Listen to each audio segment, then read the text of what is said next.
Welcome to another edition of the Best Business Minds, where we interview business leaders and academics that write thought-provoking books. I'm Marc Kramer, a serial entrepreneur who consults with family businesses and entrepreneurs, and currently I'm teaching entrepreneurship at Vinh University in Hanoi, Vietnam.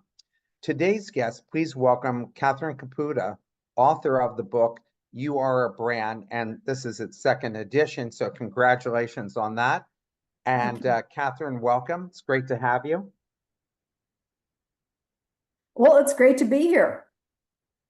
And so, Catherine, let's start off with you giving us your background. Tell us about your professional background and how you got to where you're at now. Okay, great. So, well, first of all, Mark, it's been a long and winding road. I started out, believe it or not, as an Asian art historian. My first job was at the Seattle Art Museum as a curatorial assistant in Asian art. And I got in pretty deep. After Seattle, I was at Harvard working on a PhD. I spent 2 years in Japan working on my dissertation. And then I had my first personal branding crisis, thinking, is this me? Is this, and I kind of, in that analysis decided it wasn't dynamic enough for me.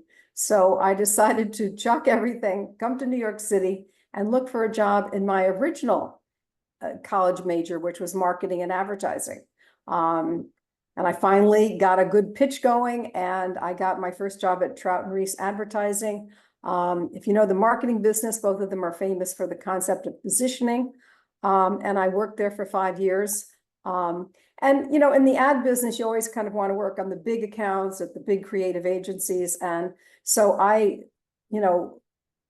started looking for a job after I was there 5 years and worked at Wells Rich Green, where I was heading up the I Love New York campaign, which was great fun, and met a lot of celebrities shooting those commercials. Then I decided to move to the client side, and I got a job at Shearson Lehman Brothers, which was part of American Express. I never changed jobs over the next 10 years, but there were so many mergers. When I left, the company was Smith Barney, and it was part of Citibank. And then I started my own business, self-brand, working on personal branding and showing people how to use the principles and strategies from the commercial world of brands for the most important brand you'll ever market, brand you. And I've written 5 books on branding, and this is one of them. And I also work as a volunteer at SCORE with entrepreneurs, coaching them on how to build their business. Thanks for giving back, because SCORE is such an important part, and they have some quality people, but they don't get as many quality people as with your background. So that's really great. Yeah, no, it's been really fun. And, each person you deal with has a different kind of concept for a business, or maybe they've started the business and they've plateaued. So for me, it's really wonderful too, just the challenge of what's the best strategy for them going forward. Al Rees, he had written a book, and I'm forgetting the name, but I read his book.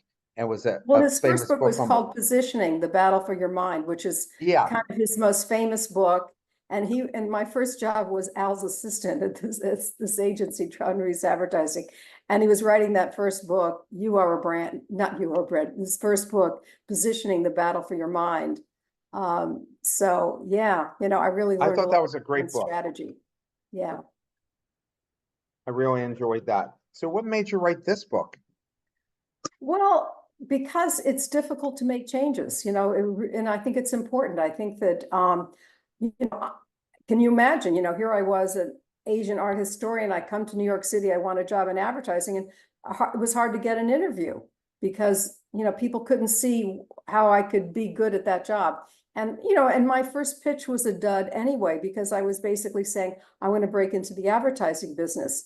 No one really cares about that. And so the thing that started clicking for me was when I thought about it, with the Seattle Art Museum, I put together, interesting exhibits on Asian art, and I had to be more creative in developing themes and concepts that would attract a crowd. And so I started marketing myself as I'm a marketer for difficult products.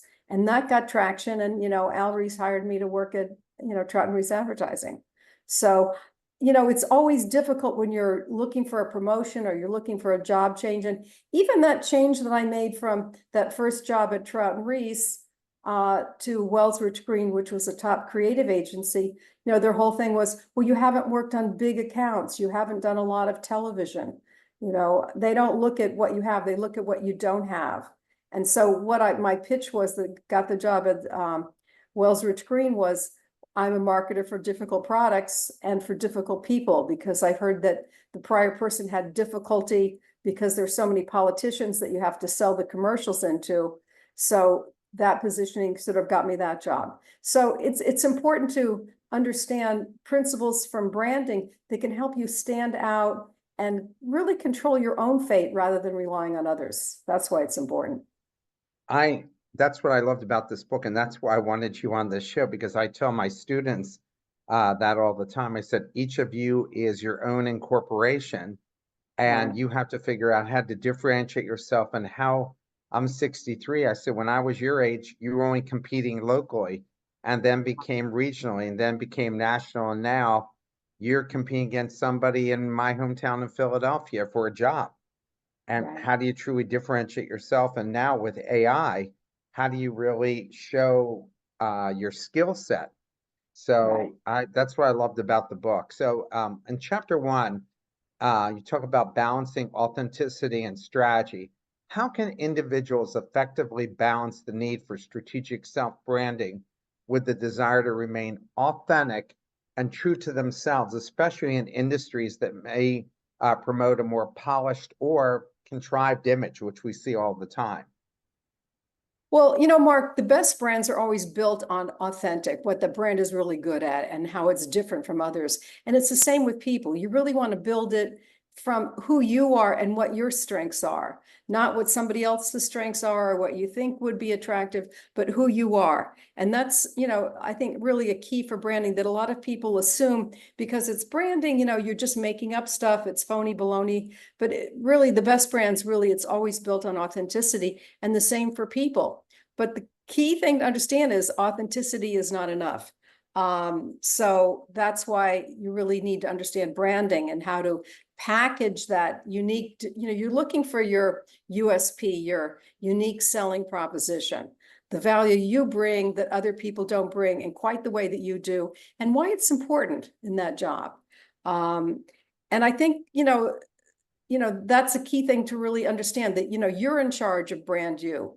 And you need to figure out, what your strengths are. And that's something, I was always struck when I, later was in job levels where I was interviewing people. I was always struck by a lot of people aren't good marketers of themselves because, the basic interview question, tell me about yourself. A lot of people don't know what to say.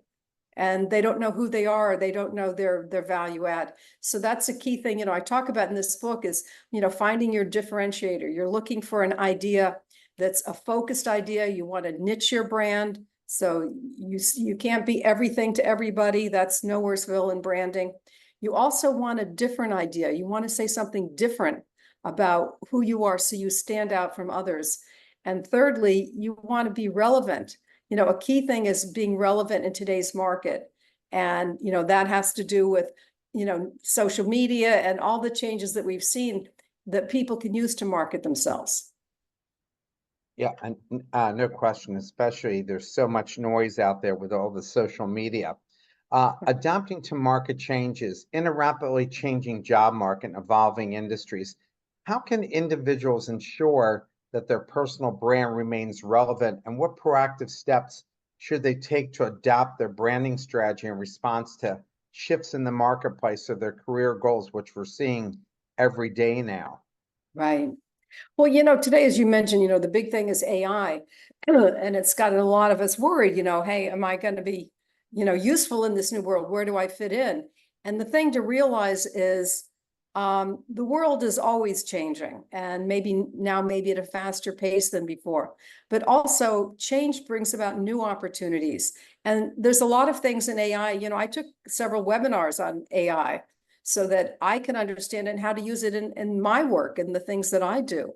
And so it really can, help you in a lot of ways. You're writing a letter or a positioning document. You can, putting in the right prompts, you can get a lot of ideas that can be very useful and save you a lot of time. So that's a key thing to understand. But also, I think a lot of people make a mistake in the whole virtual world that we're into. They think, they don't have to have the one-on-one contact. And you need to figure out, you need to create time with your boss and others if you're working remotely, that you're, in touch with each other, that you don't lose the connection, because it's much more powerful when you're building relationships in person, or even, through visual imagery like we're doing now, than just being on the telephone or just sending a text. And a lot of people think, well, it should be the work, that's enough. But in this new world, of work, it's a little more complicated. So you need to take charge of your brand and build those connections remotely as well as in person. In your experience in chapter 2, what are some practical steps individuals can take to discover their unique selling position when they feel they lack clarity about their strengths or what differentiates them from others? And that happens, and I see it all the time with our college graduates as they're graduating the university. Right. Well, practical things you can do. I always look at the world of branding. One of the key things you do is do a SWOT analysis, looking at the strengths and weaknesses of a product, in a competitive setting. You always want to look at who the competitors are too, and then look at the, opportunities and threats in the marketplace. So I think, people should do a SWOT analysis of themselves, write down what your strengths are, what you think your strengths are, then ask some other people, good friends or colleagues. I'm working on a personal branding assignment. When you think of me, the strengths that I have, what comes to mind? And don't dispute them, listen to what they have to say, take some notes on it. But that's what's important. Perceptions are where it's at in the branding world. So you really want to understand how you see your strengths, but also how others see your strengths. I always say in branding, you want to think outside in. What does the market think, and how I can take advantage of that, trend or situation in the marketplace. But you want to look at weaknesses and see what other people think in terms of your weaknesses. And you also want to look at what the opportunities are in the market. What are the threats? We had in the United States, for example, over the last couple of years, we've had a very strong job market. Today job numbers just came out and they were lower than expected. And a number of companies have announced they're going to be laying off people. Well, if you don't have a network in place, if you don't have a sense of, what your strengths are, you could be, a victim of these changes. And that's why it's important to, because things are never static. So you always want to be in tune with what's changing in your industry and the opportunities and threats that leave. So, do the SWOT analysis, ask other friends and colleagues how they see your strengths and weaknesses. And have a I say it's important to brand yourself in a sentence. You want to have a sentence that defines your brand, that's different from others, that's a focused idea, as I was saying, and is also relevant, the value that you bring to the marketplace. How can someone overcome the fear of being perceived as self-promotional while still effectively communicating their unique value and building their personal brand? And by the way, this comes up a lot in Asia because the concept of being self-promotional is an absolute no here. Right. Yeah, and that's important, to always, as I say, think in terms of markets. I lived in Japan for 2 years, and the same kind of thing. You can't be a showboater, and frankly, no one likes a showboater or a self-promoter anyway. So it can only hurt you, and particularly in a market like Asia. But I think one thing that's important to do is don't make it about you so much, but learn how to be a corporate storyteller, in the sense that, for example, like one of my clients got a new business assignment from one of her key clients. And so she went to her boss, and rather than saying, I got a call from my client, he thinks I'm great, he wants to do this, she put it together like, I got a call, and he's very pleased with the company and what we've been doing, and he's going to ask for a proposal for us to take over more assignments. And so it wasn't really about her as much as the team and how the team succeeded. And, we're really excited about this. And, I think we've accomplished a lot, and he's talking about maybe introducing us to some other companies that can use our services. So it's that kind of thing that a lot of the success will fall to you, but it's, sharing it with the team and using stories to sort of, lay out a plot of here was the problem we solved for the client, and it really ended up benefiting us. That kind of thing is very, very important. How about the people, and I had somebody talk about this recently, that some people have to be careful about not being too self-deprecating where people undervalue what they do. How do you balance that Well, out? yeah, that's a key thing to remember too, wherever you're working. I had a client that, had been working for one of the top accounting companies, and, she'd really been killing herself, working very hard. And when the announcements came out about the new VPs, her name wasn't on the list. And a lot of her colleagues were on the list. And she was, quite upset by this and tossing and turning, and decided, okay, I'm going to approach my boss and talk to him about it. And she met with her boss and said, I did this, I did that, I did this thing, and blah, blah, blah. And he said to her, Joan, I never knew you did all that stuff. Why didn't you ever tell me about it? So it's important to realize that if you don't brand yourself, other people will. And if you don't let them know and tell it in a way that's effective in that culture and in that marketplace, but you've got to let people know what you've accomplished and what your vision is for your future and what you can do for the company. Don't expect people to be mind readers, so if you don't brand yourself, other people will. And I can guarantee you they're not going to brand you the way you want to be branded. So you need to take charge. You need to make sure that people know what you've been doing and told in a way that is appropriate, as I said, for that culture, for that kind of industry, for that kind of company. But saying nothing and, just thinking everybody's going to understand how successful you've been. Well, don't make that assumption. It's just not true. Yeah, I mean, even like for years, right? People were copying Mark Zuckerberg wearing hoodies and so forth. You can get away with that when you're one of the richest people in the world, but you can't go and duplicate that. Right, right. But also in his industry, Yeah, Silicon Valley is known for people dressing like that and going to work like that. That would not be what the garb you'd want to wear in New York City at a bank or many yeah, large corporate headquarters and companies. They wouldn't take you seriously. And frankly, they'd send you home probably, yeah. so you have to really look at the environment. But yeah, he could get away with it. And frankly, just kind of conveys, I'm too busy to get involved with mundane things like wearing a suit and tie. I'm just going to, and he had something like 100 hoodies, all Yeah. the same or that kind of thing. But that was part of, his brand story. I'm so brilliant, I don't get involved in, boring stuff like that, or it's not relevant. But he's in a culture where your brains and what your new product developments are is what's really key.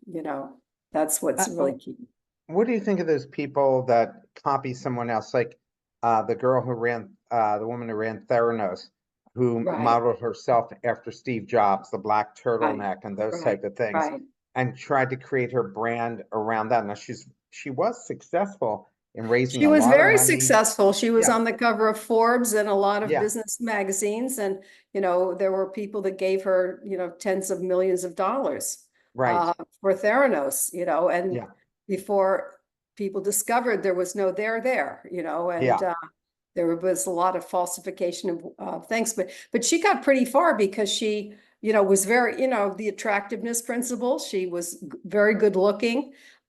She wore, Steve Jobs attire, the black turtleneck and that look, she again, one of her stories that I read, maybe it was the Forbes article, she had like 100 black turtlenecks, was that faux turtleneck look that he went right. for, that she copied. And she was super intelligent and good looking, but she basically, fudged the records in the books, and then it came tumbling down eventually. Um, and she's in jail, at the moment, Well, so. what did you think of her trying to, instead of being her own brand, she basically co-opts Steve Jobs's brand. So Right. what's your take I on don't somebody? recommend that. You really want your own take. So, I mean, it was just so blatant, copying somebody that was brilliant, Steve Jobs and Apple and all his career. Uh, Basically, you really want to, you want to look at what other people have done, but you want to develop your own style, your own brand, your own kind of communication about your brand difference, your own style and look. Yeah, so but it didn't hurt her. It really helped her initially get noticed. But she was a very good salesperson.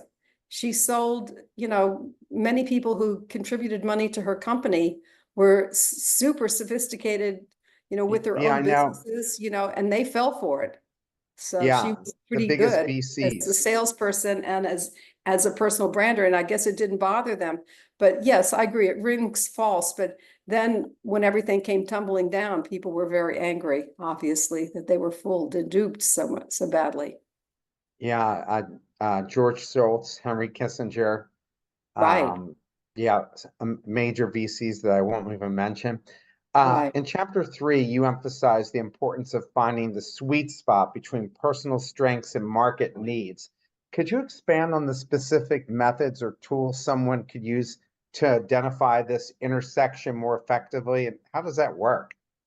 Well, you want to look at, what you're good at, your differentiator, but you also want to put it in a larger context, really, in terms of, who your market is, who your customers are. We all have customers, your customers include your boss, clients, colleagues, all of those kind of things. And you want to understand what they see and what they think about you and the changes taking place in the market today. I think a lot of people, they achieve a certain amount of success and they, just think I can keep cruising. Posting. Unfortunately, the world is way too dramatic, changeable these days. And especially now with AI and a lot of new technology being developed that's going to impact all of us. Um, but I mentioned earlier, the SWOT analysis is a key thing that you want to use. But as I said, the problem I find with most people is they don't really know what their strengths are. They really don't know who they are. As I said, you want to be able to brand yourself in a sentence. And, for this specific audience, I am blah, blah, because, and why it's important and why it's important in that marketplace. So I think, it's taking the time to realize the world is going to be dynamic and it's going to be changing. And you want to be on the positive side of that world of change. And I think there's always ways to do it. It's paying attention to what's going on in the industry, and being attuned to, what your strengths are and the best pathway for you in that current environment. So just thinking like a brand. Question from the audience. This goes to your point about authenticity. Do folks with fake brands always get found out? Can you keep that up if it's not really who you are?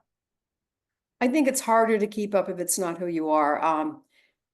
The Theranos is a great example, but not the only one. Every other day, I feel like when I'm reading the Wall Street Journal or the New York Times, there's another person that, has been indicted and charged with something or other.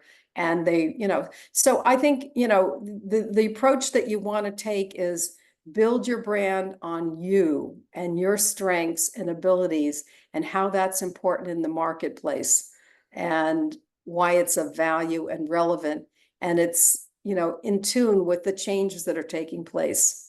That's, a key thing to think about. But you want to build it on who you are. But, when I got that first job in advertising, when I came to New York, leaving my PhD dissertation behind in the dust, I never finished it. But anyway, when I came to New York, people, I was saying I'm looking to break into advertising. Well, that got me nowhere. But then as I mentioned earlier, started positioning myself as I'm a marketer for difficult products. And at the Seattle Art Museum, I did this exhibit and that exhibit that attracted a larger group of people. So I'm really good at marketing difficult products. And that's how I got hired initially. Then when I moved over to the big agency that was on the I Love New York campaign, a friend of mine who worked there said he heard the client was very difficult and the last person couldn't juggle all the different politicians that had to be, sign off on the campaigns. And so then when I went on that interview, I said, my specialty is working on difficult products and for difficult clients. And I used examples. I didn't tell him that this internal person had told me the client was difficult. And you can imagine if you have a lot of different, political people that have to sign off on the advertising, it's not going to be so easy, So I used examples before that showed that I like building consensus. I like being in difficult situations where I can get people to, agree, and find a middle path. So I use that knowledge. And, granted, I felt I had that ability. Did I have lots of examples? No, but I had a few. And, I got the job and I, was very successful in that job because, I had a good, by that point, had a good sense of the advertising business and good creative and good communications and those kind of things that are important in that job. I was wondering, how do you think the advertising industry has changed since you entered it, and where is it going, especially now with AI playing such a Right. prominent role? Well, the whole big change obviously is the internet. When I first started the business and the advertising business and marketing, it was really about TV, print, and radio. And then at the end of my tenure, banner ads on the internet. But now it's social media is so prominent that the whole thing that is switched, that it's very labor intensive in people creating all this content. You have to constantly be creating new content every day that's going to make a difference, in that brand. So, it's a whole different set of skills. When I was first in the business too, I would say it was like 50-50 men and women. But today, I was talking to somebody who's a very senior role at a big advertising media agency and said it's like, 2/3 men because they're, it's so much focus on technology and a lot more men go into technology, computer technology I'm talking about. A lot of the women are, the writers, for the ads, but developing a lot of the concepts and the games and all of that, it tends to be more male. So that aspect has changed. It's a more global world. Excuse me. It's a more global world than when I was first in it. There in those days, there was the New York office that headed the United States, and then there were people in different European countries and Asian countries. So, but it was all very separate. Now it's much more, one world kind of idea. Yeah, so, there are people that can survive that change and other people that think, oh, it's never going to change. I just want the old days when everybody was spending, millions of dollars on TV commercials rather than, these complicated social media strategies that you have to keep updating them all the time. So it's fresh content, totally different world. Yeah, I agree with you. And people have to be adaptable all the time. In chapter 3, there are examples of Anthony and Kayla show how pivotal networking,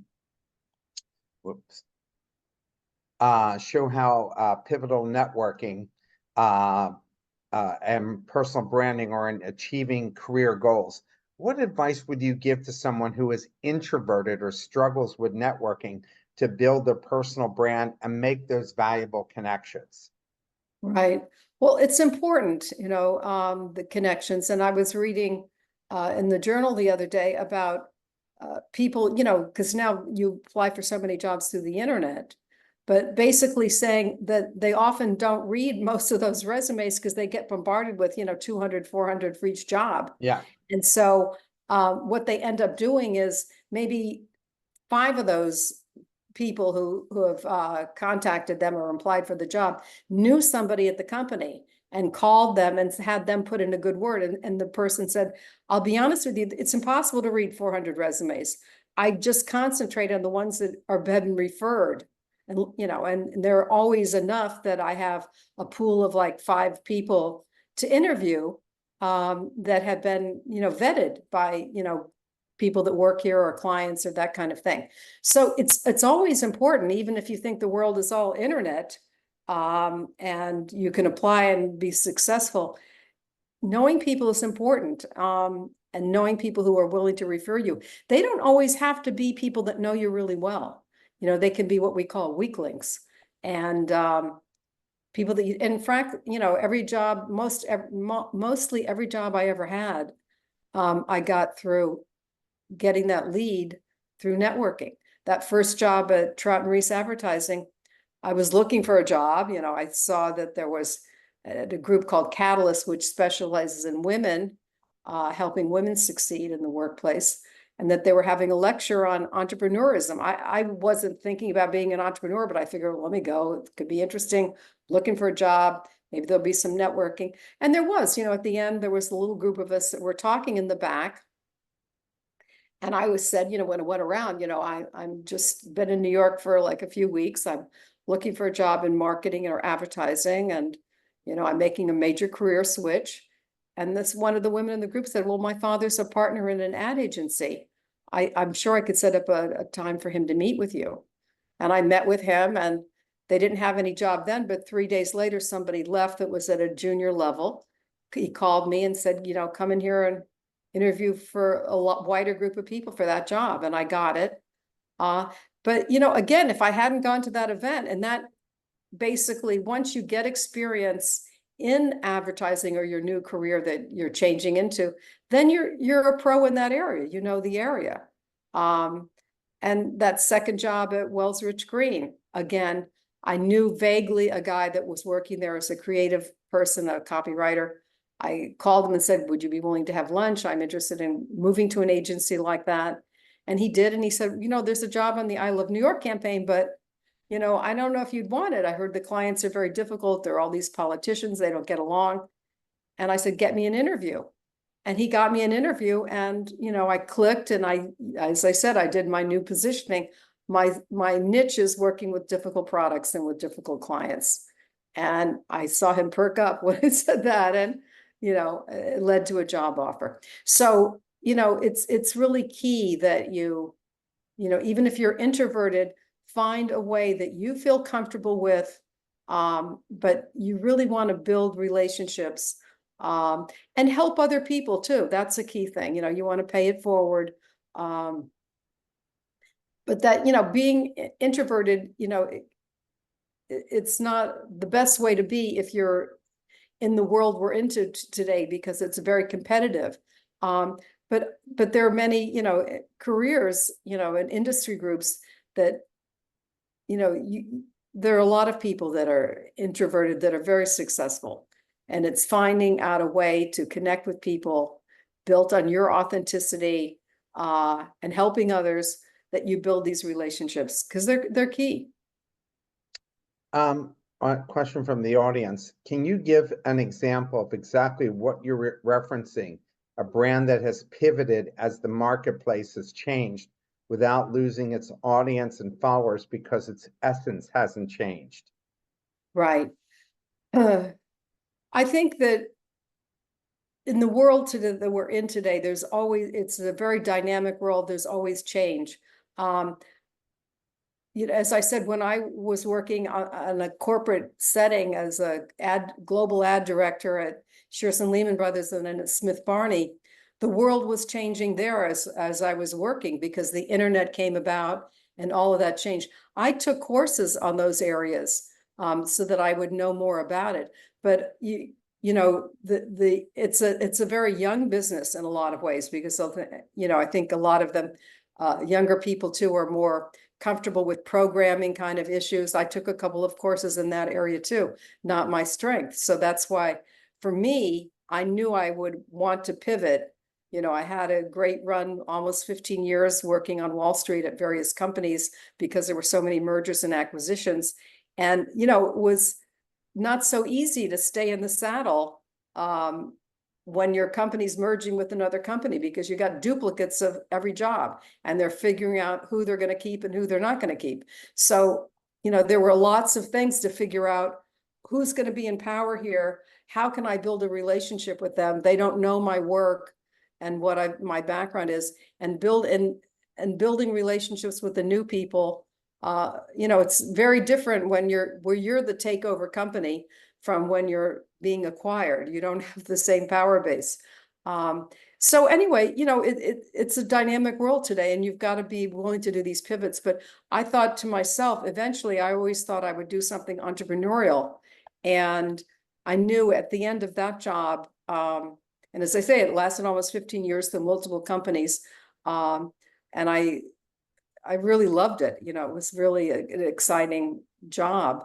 But I didn't think I would be able to compete as well as I would like to in the future with this whole turn to social media and virtual learning and all of that would be my strength. And that's why I decided to, be an entrepreneur as my final act, and started my company Self Brand, and advising entrepreneurs as well as corporate executives and people at all levels on how to use principles and strategies from the commercial world of brands for the most important brand of all, brand you. So, and that was great. And, I've written 5 books on branding, various topics, women in branding. This book, You Are a Brand, which won several book awards. It's very much, A to Z, how to brand yourself for success and all the key elements that you want to think about.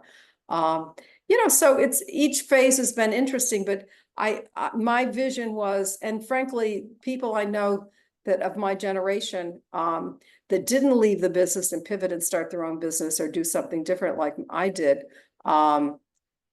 they ended up taking lesser jobs. They weren't as prestigious because they were of the, they didn't have the same skill set of their competition. So that's a key thing to think about. Who are your competitors and how are they stronger than you? How are they weaker than you? How would you position yourself against them? You really want to be able to do that. Yeah, especially if you're in a large company, you have competitors internally to you, and how do you You have truly a lot of differentiate? competitors internally to you, and they're changing. New people are coming in and whatever. So you really have to have a strong sense of your contribution and your worth. In chapter 4, how did you identify the key elements that contribute to a successful self-brand strategy? In the chapter, you emphasize the importance of being different, focusing on succinct messages, authenticity, market resonance, all these things you've been talking about tonight. Can you share more about your process for identifying these elements and how individuals can assess their own strengths and experiences to develop a unique self-branding strategy? Yeah, one of the things I talk about is 10 personal branding strategies based on brand strategies from the commercial world of brands and how you can use those strategies. If let's say you're having trouble figuring out your differentiator, in the book, I list the top 10 strategies. Maybe you're an introverter, maybe you're a maverick, maybe you're a leader. I talk about attribute positioning, building your brand around a specific skill or ability or personality trait. When I look at people in the successful people, let's say like Oprah Winfrey, I think of attribute positioning, and what she stands for is empathy, and it's really different about her style of interviewing people. And you always feel that she's empathetic to that person and their situation.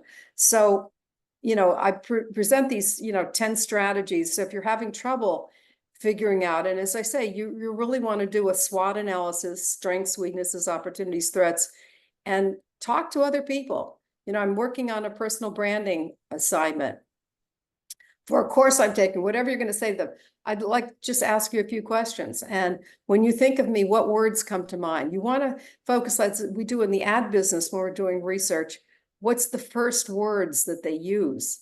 That's generally very powerful. That's really how people see you and what you stand for.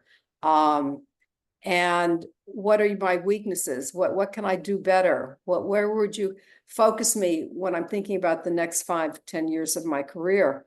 Where would you see me thriving? And listen to what people say, because often it's very, very helpful. And, as I said, you always want to think outside in. So what do other people think? And how do I see that in myself and how can I capitalize on that? Um, Balancing authenticity and branding, how can individuals ensure that their visual identity remains authentic to who they are while still being strategic and appealing? Are there specific techniques or practices you recommend for finding that balance? Yeah, I think, we talked earlier, copying somebody else's brand image is not a smart way to go. You don't want to, Me Too branding strategies are never effective. So you really want to have a different idea, and we're all very different. And, a big part of it is, from a branding perspective is, understanding the marketplace, understanding the strengths and weaknesses of a particular brand. And figuring out how you stand out from the crowd that way.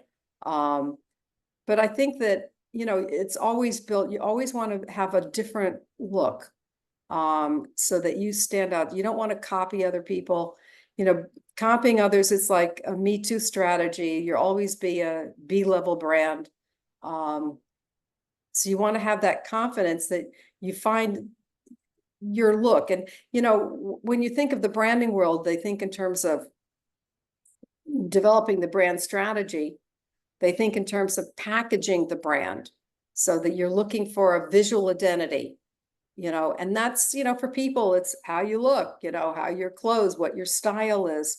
A lot of that clothes talk, it's very powerful, certainly in first impressions, the first impression that people see of you. And it's, they make a snap judgment, like it or not, it's not fair.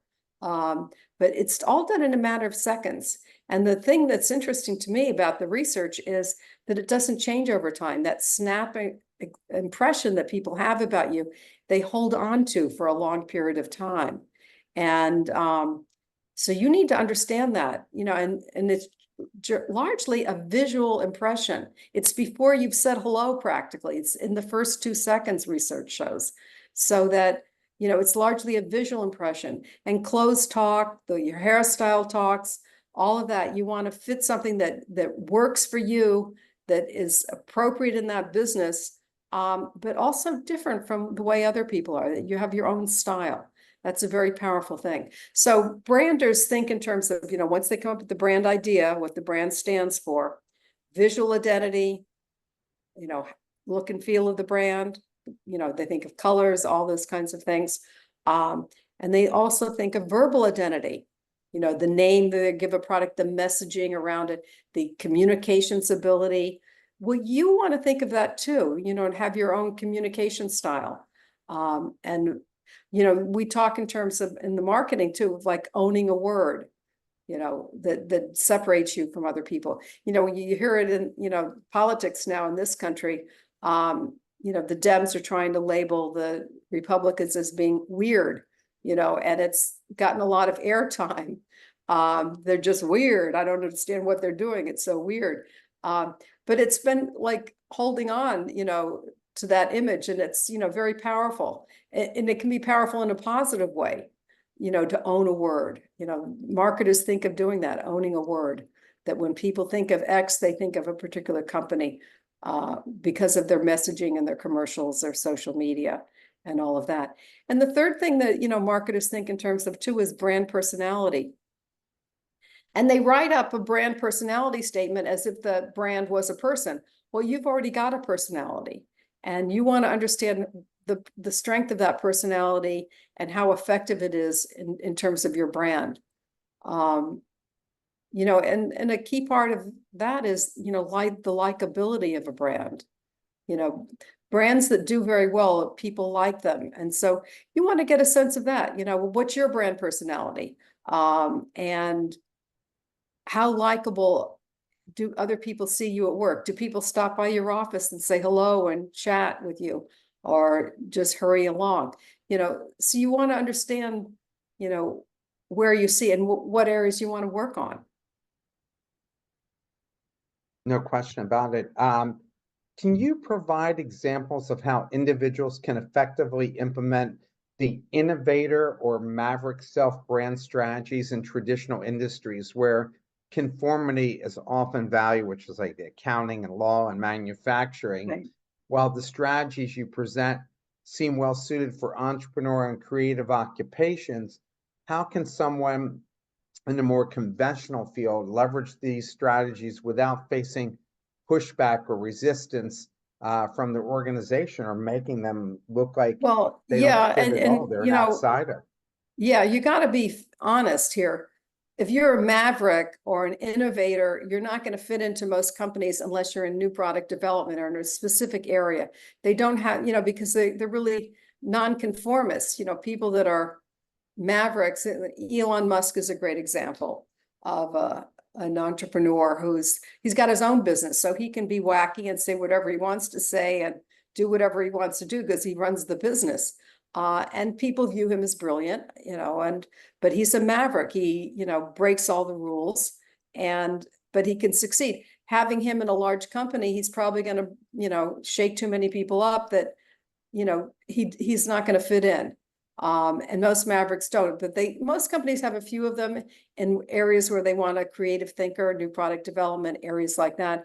Innovators are generally at smaller companies, Silicon Valley kind of things, where they value that innovative genius, or the mavericks who are, often very good about, breaking the rules and coming up with new ideas that are very successful, in new companies. They're largely entrepreneurs, but it's hard for them to succeed in a large corporation that is very, because they're going to buckle against, the kind of rules and regulations they don't want to apply to them. So you're much smarter, if you're in a company, if you're view yourself as a maverick, or these kind of positionings, you really want to go to an environment where they'll appreciate you, and in a job set that would be effective in that area. But there are other positionings that you can do. Leadership positioning is a key positioning strategy. And from the branding world, we're the leading seller of XYZ product. Corporations are looking for leaders. They're always having courses on leadership development. And, so that's really a very different thing than a maverick who's doing revolutionary ideas and shaking things up. A leader is mobilizing, his team. They're good at teams and getting buy-in on projects and getting people to work together in unity to achieve great things. They're good communicators, and they inspire people. But there's a lot of other strategies, like an engineer, and a lot of engineers are, very successful in companies. A lot of them are introverts, but they're very good at analyzing and solving problems. So you have to look at, and as I said, I go into like 10 different strategies, and I give the example from the commercial world of brands, who use that strategy and how people have used that strategy. And I think that can be very helpful in determining, but, it's hard to, as I said, put a creative, super maverick kind of person in a traditional environment. It's just not going to work unless you have the backing of the CEO, or you have a certain area. And as I said, most large companies have some people like this because they want to, have creative juices turning too. But they don't have too many of them like a Silicon Valley or creative industries like advertising, marketing, where that's what's valued. What's the hardest part when coaching executives, that they really push back on this whole concept of self-branding? Right. Yeah, I think a lot of people feel it's frivolous. It should just be about your work. But if it was, I wish it was just about the work, but it's not. You'll find people in companies do better who are good at building bridges and relationships with high-level people and people at every level. Doesn't mean they're the best person doing their specific job, but they're very good at building these contacts and relationships. And, people tend to promote people that they know. And so, there's a perception, research shows that if you're not well known in a company, people assume you're not as good as somebody who is well known. So it's a liability, it's an assumption they make, may not be true. You may be the best person in that particular area in the company, but if no one knows you and your accomplishments and you're not well known, you know, there's, you know, what I call in the book, the visibility principle. And the more visible you are, the better people think you are. Research shows that. So you don't want to be a hermit. And, you know, it's, you know, like it or not, it's the way the world works. Um, No so you want to question. be one of the people that has some visibility in the company.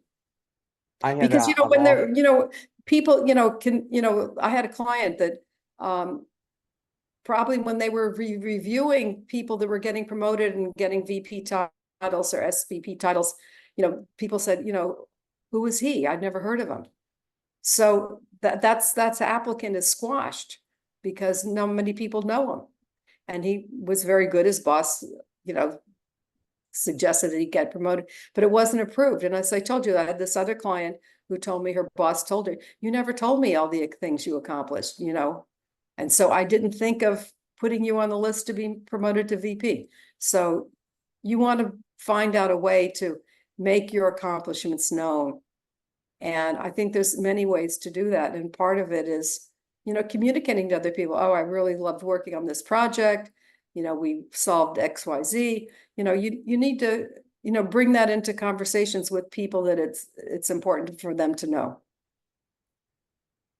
in chapter 6, what measures do you suggest for evaluating the effectiveness of logo or symbol in communicating a brand's identity? And are there specific criteria or feedback mechanisms that can help assess its impact?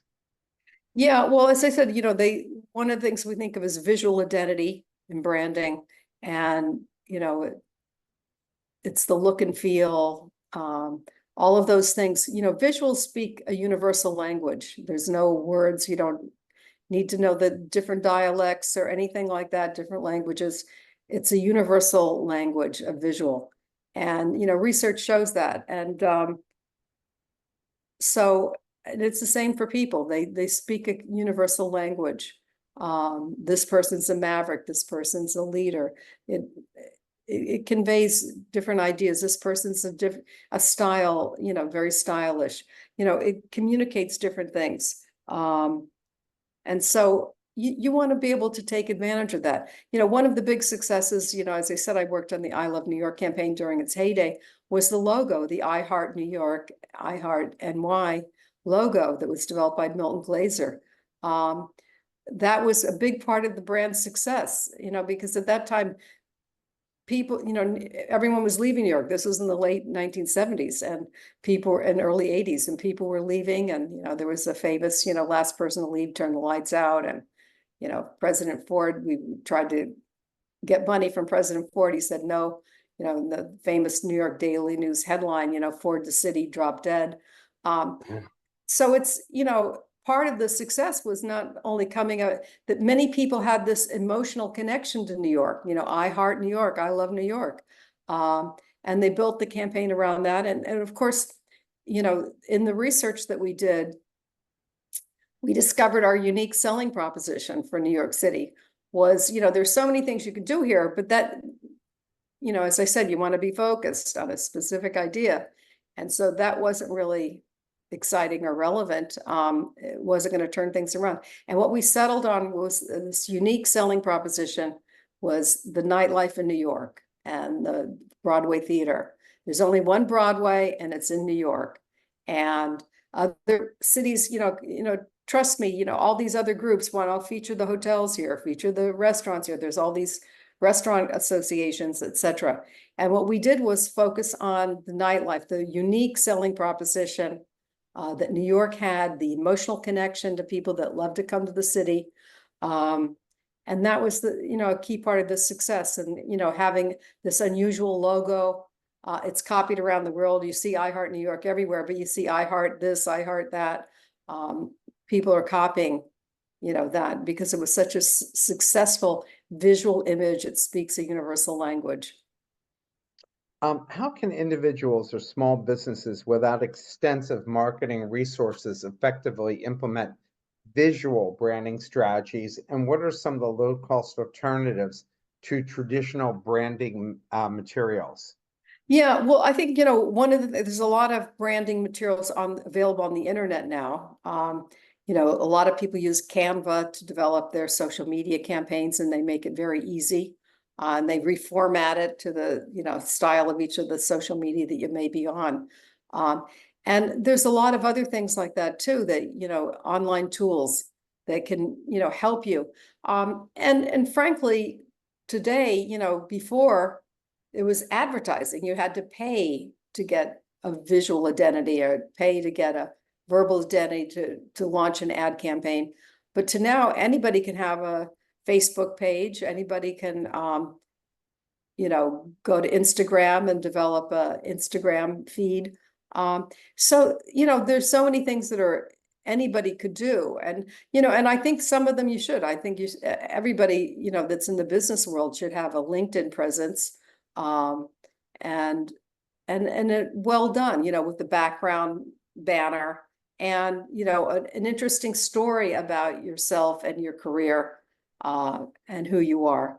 I think, so in so many ways, there's more opportunity to create your own brand because of, what's available with media, and technology, that's down to the masses. So and I think you want to Google yourself, and see what comes up when you put your name in. Are you confused with a lot of other people that have the same name? Maybe you should consider using a middle initial too, or middle name, things like that. But, find out when you Google yourself, do you have a presence? And you find, people are either going to have a strong presence, a weak presence, or nothing at all. And people are going to assume if there's nothing there that you're not as good as somebody that has a stronger presence. So, and if there's only one thing you're going to, participate in, I think LinkedIn is probably a good choice. There's others that are more targeted to specific industries, but people, companies use, LinkedIn as a key thing to evaluate people. Funny, PR, I had a client that was a bankruptcy attorney. And when I interviewed his clients, I'd gotten him on CBS Evening News when GM declared bankruptcy and all these different things. And when I interviewed his clients, I said he must be good because he's in the news all the time. They're always Right. asking him Right. for his opinion. So he must be one of the best bankruptcy attorneys in the country. That's all because of building that brand image with people. Right. Yeah. It's really true because if you're well known, people assume you're better than people who are not that well known in your industry set. So, and it could be true or not true. But so you really want to have visibility, it's, we call it the visibility premium. So you really want to build a sense of visibility in what you think is appropriate, but, have something and have it, well done so that you think it, expresses what your differentiating, qualities are. So we have 60 seconds left, and here's my last question. In your Okay. discussion about the influence of names on self-branding, you mentioned various strategies for enhancing a name's distinctiveness. Which of these strategies do you believe has the most significant impact on a person's ability to create strong personal brand in today's digital age and why? And I appreciate it, and I probably took a few seconds of the 1 minute. Okay, I can't answer the question, Mark. No, not enough time. Anyway, the whole thing that's happened with names is it's really changed, over the last 20, 30 years. There were so many names that were, strange or unusual that would have been a problem. That's why in Hollywood, actors and actresses changed their name to make it a less ethnic name. Now there's not that problem. It's, ethnic names can really be an advantage. The key thing you want to think about, though, in names, is your name easy to pronounce? Is it easy to spell? You want to, those are key things for names that are considered good names.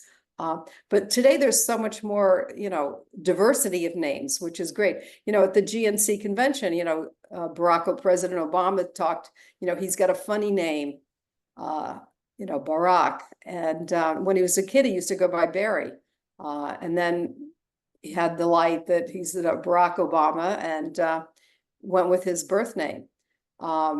and one of the things at the GNC too, I thought that was cute is Kamala's nieces were showing how to pronounce her name, Kamala, so, understanding that it's important that people can spell your name and say it, which is key. Because there's a sense of name expectancy, certain names conjure up certain kind of imagery.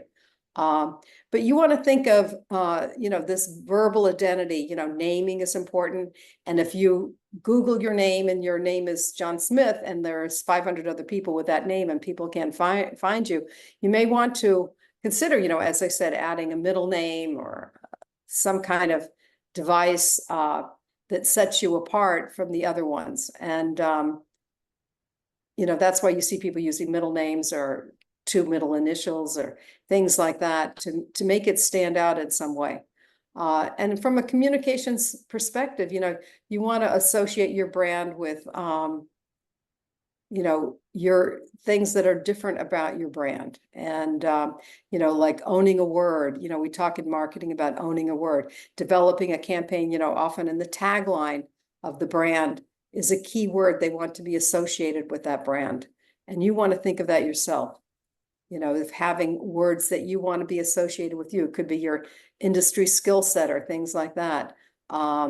Your communications ability to be able to brand yourself in a sentence when you're asked in a job interview, well, why should I hire you? You want to have a succinct answer to that ideally that you can say it in a sentence, and you want that sentence to, be a focused idea, as I said, a different idea and a relevant idea.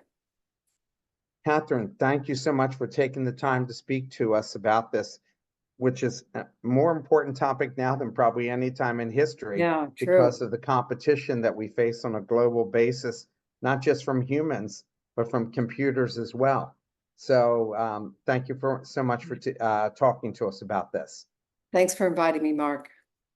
Everyone, have a great and safe weekend, and I'll see you all next week.